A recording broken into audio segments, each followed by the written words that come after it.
Hai gorgeous, welcome to my place. Terima kasih sudah mengklik video ini. Nggak pakai lama, watch.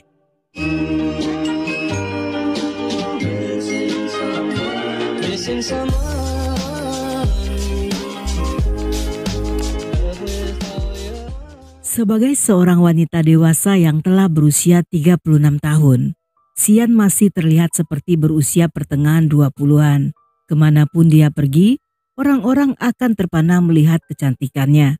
Tidak cukup sampai di sana, Tuhan seolah-olah memberikannya anugerah yang terindah. Di balik wajah nan rupawan, Xian juga seorang wanita cerdas yang sukses menjalankan usaha teh dan aromaterapi. Di tahun 2002, dia dan ibunya sebut saja Mama, patungan masing-masing sejumlah 4,2 miliar untuk membeli sebuah rumah di daerah Happy Valley. Di sana Xian akan tinggal sendiri karena Mama tinggal dengan adik Xian yang bernama Yowie. Walaupun rumah Yowie tidak jauh dari sana, namun Xian yang sangat menyayangi ibunya selalu berkabar setiap hari. Pada malam di tanggal 7 Februari 2007, Xian menelpon ibunya memberitahu jika akan makan malam di La Fausan bersama pacarnya Jingxiu dan bertanya apakah Mama mau dibelikan beberapa ekor tiram. Tetapi hingga keesokan harinya, ketika sang putri tidak datang mengantar tiram-tiram tersebut, ibunya menduga jika Xian sibuk di kantor sehingga tidak sempat datang. Saat itu, Mama pun tidak ambil pusing dan menunggu sang putri yang menelpon duluan.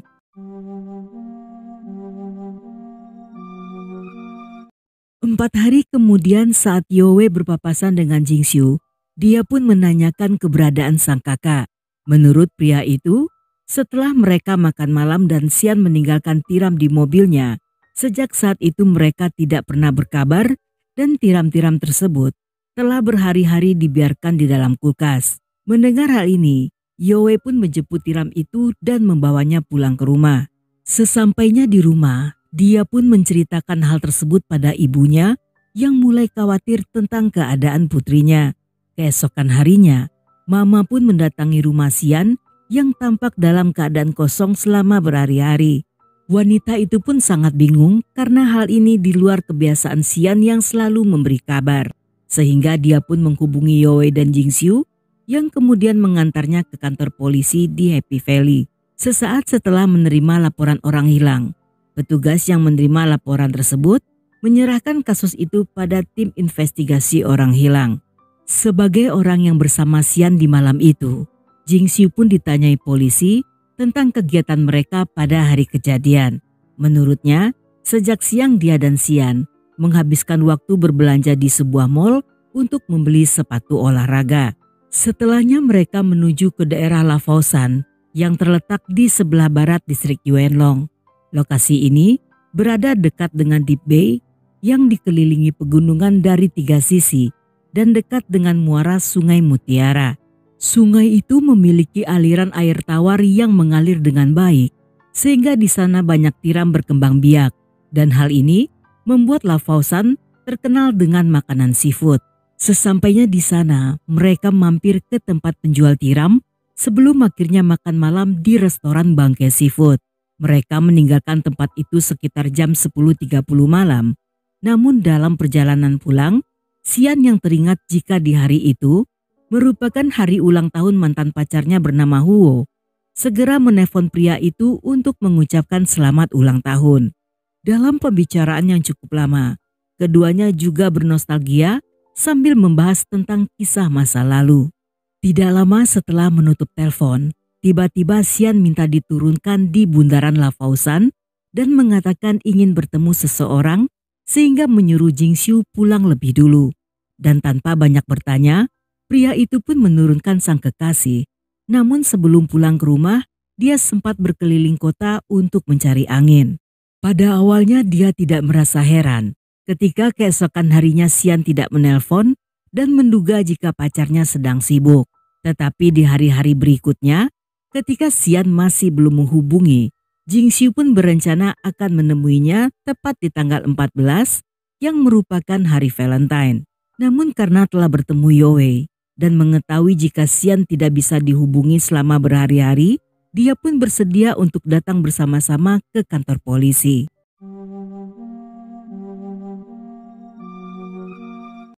Berdasarkan riwayat ponselnya, nomor terakhir yang dihubungi Xian adalah nomor milik Huo.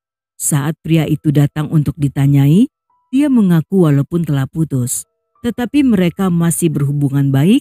Bahkan Xian juga pernah mengenalkan Jingxiu pada Huo. Ketika di malam itu Xian menelpon, Huo sedang berada di Hong Kong bersama keluarganya. Mereka ngobrol cukup lama dan Xian sempat bertanya, apakah Huo masih mengingat hari ulang tahunnya. Sewaktu mereka pacaran, biasanya Huo selalu lupa tanggal ulang tahun Xian. Tetapi di malam itu, dia menjawab semuanya dengan benar. Seperti biasa Huo pun menanyakan kabar Xian. Namun wanita itu mengatakan jika dia memiliki masalah emosional dan berjanji akan menceritakan detailnya saat mereka bertemu secara langsung dan setelahnya mengakhiri panggilan tersebut. Mendengar keterangan ini, polisi yang mulai menduga-duga kira-kira apakah masalah emosional yang dimaksud Xian berhubungan dengan kehidupan asmaranya saat itu, memutuskan untuk segera menyelidiki Jingxiu. Su Jingxiu berasal dari keluarga mapan, sehingga di tahun 1993 dia dikirim ke Kanada untuk kuliah. Setelah lulus, dia pun kembali ke Hong Kong dan mendapat pekerjaan di bidang komputer. Tidak lama setelahnya, di tahun 2004, dia pun segera menikah dan memiliki seorang putri. 2 tahun kemudian pada Oktober 2006, saat Jingxiu sedang bekerja paruh waktu sebagai instruktur kursus pertolongan pertama di John Rescue, dia bertemu Xian yang saat itu sebagai peserta kursus. Sejak pandangan pertama, dia telah terpesona dengan kecantikan Xian yang berusia 3 tahun lebih tua. Dalam setiap jam kursus, digunakan oleh pria itu dengan sebaik-baiknya demi mengambil hati Xian.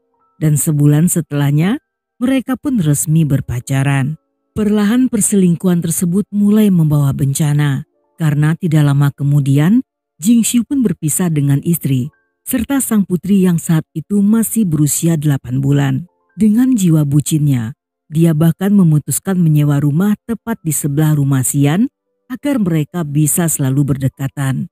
Namun setelah 4 bulan pacaran, Xian justru meragukan masa depannya bersama pria itu.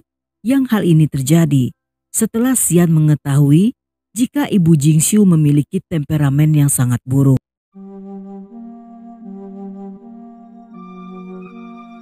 Polisi yang mencurigai Jingxiu semakin yakin ketika mendapat informasi dari pemilik rumah yang disewa pria itu.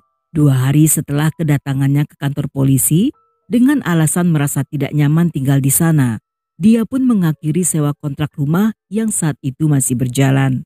Dan setelah mendapat uang sisa deposit sejumlah 250 juta, dia pun segera pindah ke daerah West Central.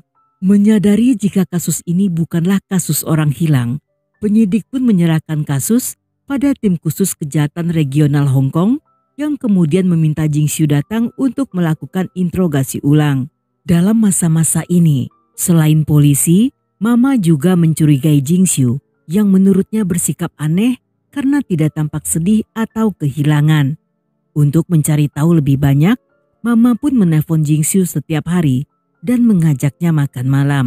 Hingga pada satu waktu, pria itu pun mengatakan jika di antara pria yang pernah pacaran dengan Xian, dia adalah pacar Xian yang paling rendah hati. Selain itu, Jingxiu juga menceritakan bahwa sejak 3 Februari mereka telah putus karena Xian kembali berkencan dengan salah satu mantan pacarnya, sebut saja bernama Anton, yang berwajah mirip dengan salah satu artis Hong Kong.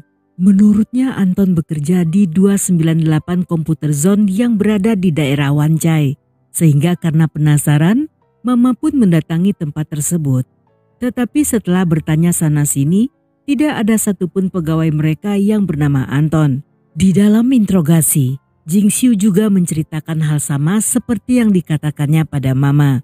Dia bahkan menyatakan kecurigaannya pada Anton yang menurutnya bisa saja telah menculik dan membunuh Xian. Hingga beberapa jam setelahnya, karena belum menemukan bukti kuat, Jingxiu pun dibebaskan. Setelah kepergian pria itu, polisi pun mulai menduga-duga jika seandainya Xian memang telah dibunuh, Kira-kira di manakah jasadnya disembunyikan?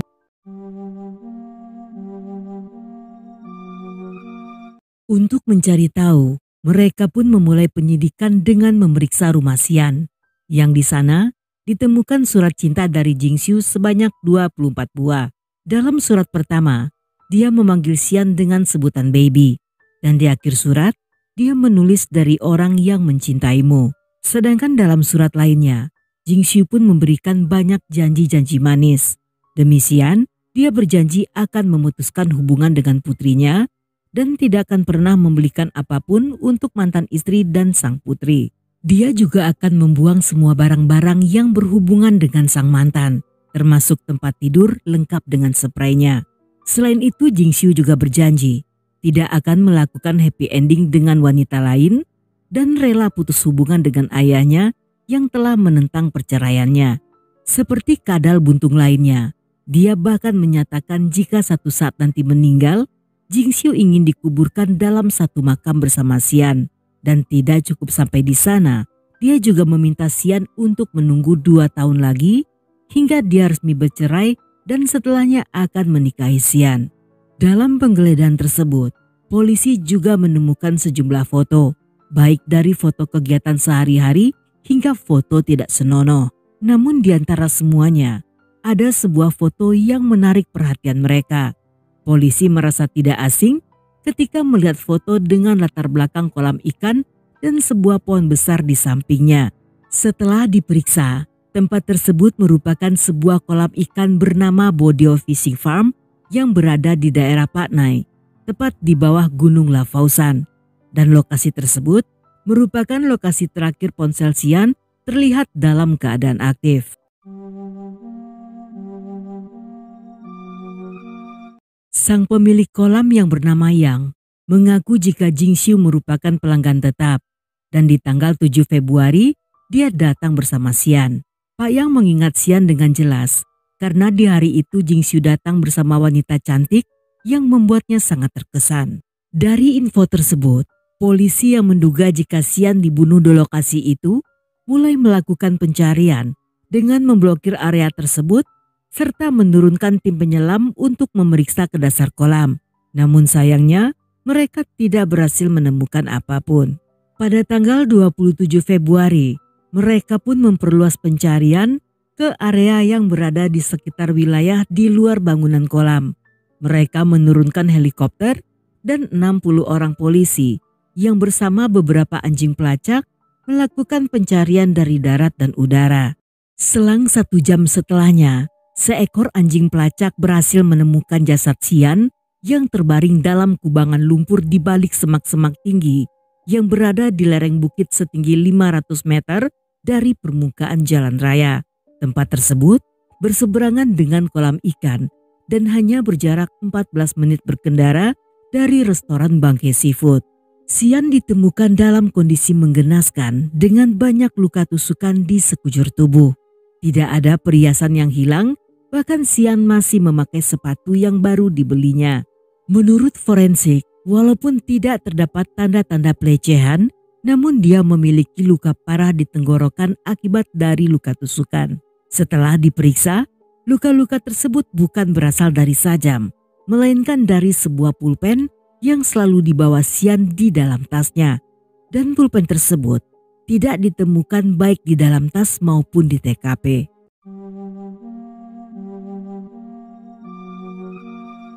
Jingxiu ditangkap pada hari yang sama setelah Xian ditemukan. Selama penangkapan, pria ini tampak emosional dan menunjukkan perlawanan dengan menyundul seorang petugas. Pria lebay ini pada akhirnya berhasil dibekuk setelah melakukan banyak adegan penuh drama. Dalam proses interogasi, Jingxiu menyewa seorang pengacara yang segera mengajukan permintaan bebas dengan jaminan yang ditolak oleh polisi. Jingxiu yang kesal pada akhirnya mempersulit polisi dengan bersikeras tidak mengakui perbuatannya, sehingga polisi pun harus mencari bukti lain untuk memberatkannya. Kali ini polisi melacak rute perjalanan Jingxiu dan Xian. Mereka menghabiskan banyak waktu serta tenaga untuk memeriksa rekaman CCTV dan memulihkan data di kamera Xian yang telah terhapus termasuk menggeledah mobil milik Jingxiu. Namun dari semuanya, mereka kembali tidak menemukan apa-apa. Dengan semua kesulitan ini, walaupun polisi tidak berhasil menemukan bukti fisik atau bukti secara langsung, pada akhirnya mereka memutuskan akan menggunakan bukti secara tidak langsung namun saling terkait dan bisa dijelaskan sebagai bukti-bukti yang akan menjerat Jingxiu.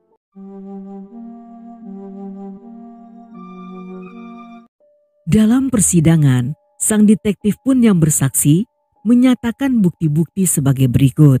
Pertama, karena Jingxiu adalah orang terakhir yang bersama Xian dan hal ini dipastikan oleh Pak Yang si pemilik kolam. Pada bukti kedua, Jingxiu dan Xian meninggalkan restoran pada jam 10.30 malam. Tetapi pada jam 1 malam, dalam rekaman CCTV sebuah minimarket di daerah Yaumatei, Jingxiu terlihat sendirian dan sudah berganti jaket serta sepatu kets. Menurut sang detektif, mereka sudah mencari pakaian dan sepatu yang dipakainya saat makan di restoran.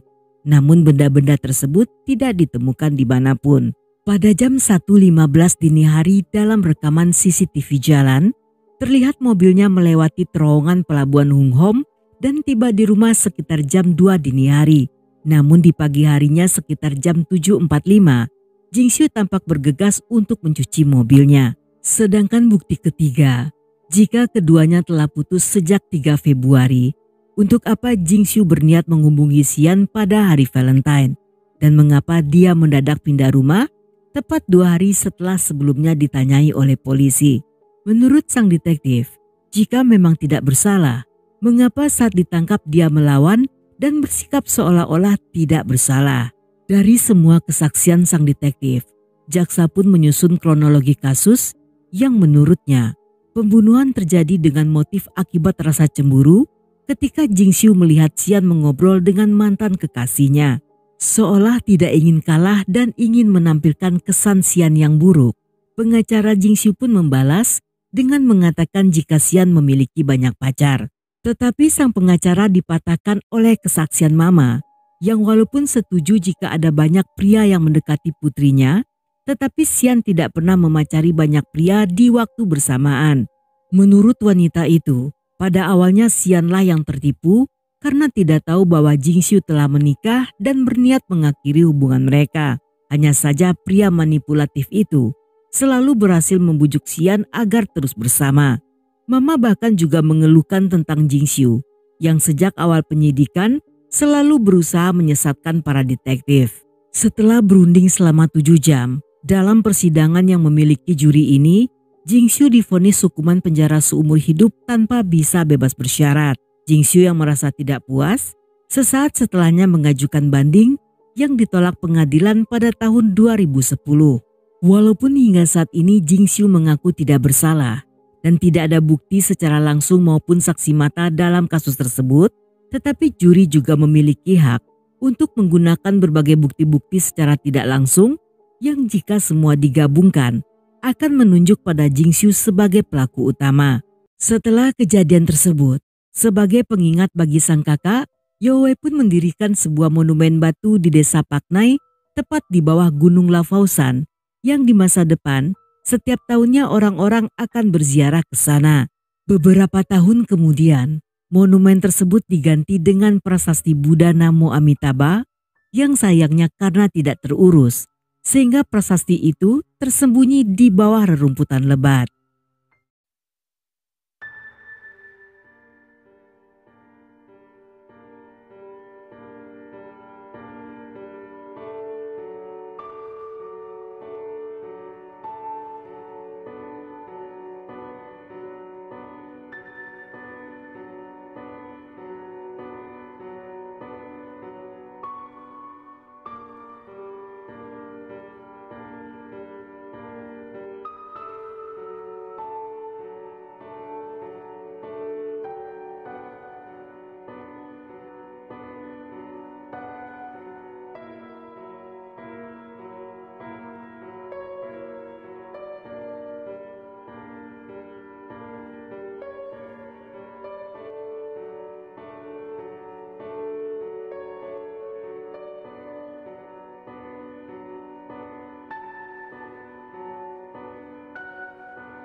Dan sampai di sini dulu cerita kita kali ini. Semoga kalian suka dengan ceritanya. Buat yang masih betah hingga akhir, thank you, love you, have a nice day, and then see ya.